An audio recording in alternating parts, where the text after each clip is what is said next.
UPSC हमारे देश में क्रेज नहीं बल्कि एक दीवानगी है। बहुत से युवा सब कुछ छोड़ छाड़ कर इस परीक्षा की जो तैयारी है उसमें 8 से 10 साल भी बिता देते हैं। लेकिन आज अचानक से इसको लेकर एक अलग बहस छिड़ी हुई है और इस बहस का कारण है देश के प्रसिद्ध अर्थशास्त्री और प्रधानमंत्री के आर्थिक सलाहकार परिषद के सदस्य संजीव सान्याल का एक बयान। अब वास्तव में संजीव सान्याल ने यूपीएससी सिविल सेवा परीक्षा की तैयारी में 5 से 8 साल लगाने के बाद युवा ऊर्जा की बर्बादी से बता दिया और अब इस मुद्दे पर एक बहस छिड़ गई। अब इस विचार के पक्ष और विपक्ष दोनों तरफ के जो लोग हैं वो अपने तर्क खुलकर सामने रख रहे हैं और आज के वीडियो में हम इसी विचार का आंकलन करेंगे। अभी कुछ दिनों पहले ही संजीव सान्याल ने जो ट्विटर यानी कि एक्स प्लेटफॉर्म है उस पर यूपीएससी को लेकर अपनी ये राय रखी। कुछ उन्होंने महत्वपूर्ण सवाल उठाए थे। अब उनका कहना था कि यूपीएससी की तैयारी करना एक बात है और यदि कोई इसकी तैयारी करना चाहता है तो उसे ऐसा जरूर करना चाहिए, लेकिन ऐसा सिर्फ उन लोगों को करना चाहिए जो वाकई में प्रशासनिक सेवा में आना चाहते हैं। अब उन्होंने ये भी कहा कि इसकी तैयारी में आप अपने 8 से 10 साल लगा दें, चिंता की बात है। और उन्होंने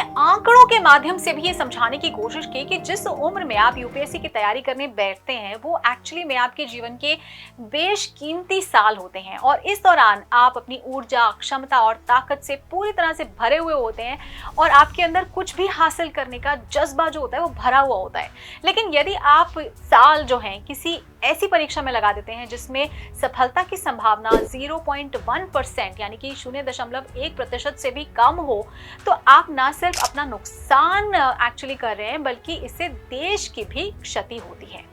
अब हालांकि सान्याल के इस बयान की बहुत तरफ से निंदा भी हुई है और ये निंदा खास तौर पर उन लोगों की तरफ से आई है जो खुद प्रशासनिक सेवा से समृद्ध हैं। अब उन्होंने सान्याल से कहा कि ये एक्चुअली जो परीक्षा है ना ये कई लोगों का सपना होती है और अपने जो सपना है उसको चेस करना कहीं भी गलत नहीं हो सकता। अब उनकी बात सही भी है क्योंकि हर इंसान सपने देखता है और अपने सपने को पूरा करने के लिए संघर्ष भी करता है और यदि वो अपने सपने को पूरा करने के लिए संघर्ष करते रहना चाहता है तो आखिर इसमें गलत क्या है। अब आप खुद ही सोचिए कि क्या आप ऐसे लोगों के बारे में नहीं सुनते हैं जिन्होंने अपना लास्ट अटेम्प्ट या सेकेंड लास्ट अटेम्प्ट में इस परीक्षा में सफलता हासिल कर ली है और सोचिए यदि वो भी पहले ही हार मानकर पीछे हट जाते तो उनका ये सपना जीवन भर एक सपना मात्र ही रह जाता ना। लेकिन इसका एक दूसरा पहलू भी है, दूसरा पक्ष भी है।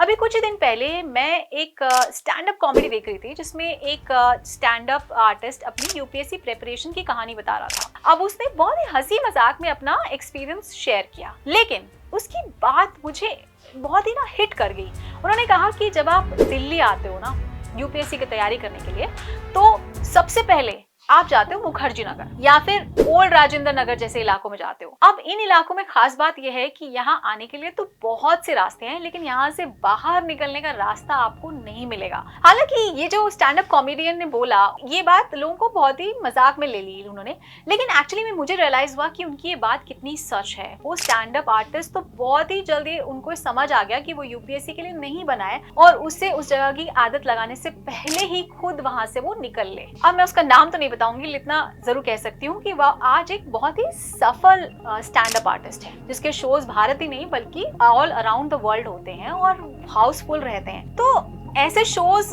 देखो तो ये रियलाइज होता है कि अगर ये बंदा यूपीएससी की लत पाल लेता तो आज वो भी भीड़ में रहकर खो चुका होता ना और देश को एक्चुअली इतना बढ़िया आर्टिस्ट नहीं मिल पाता।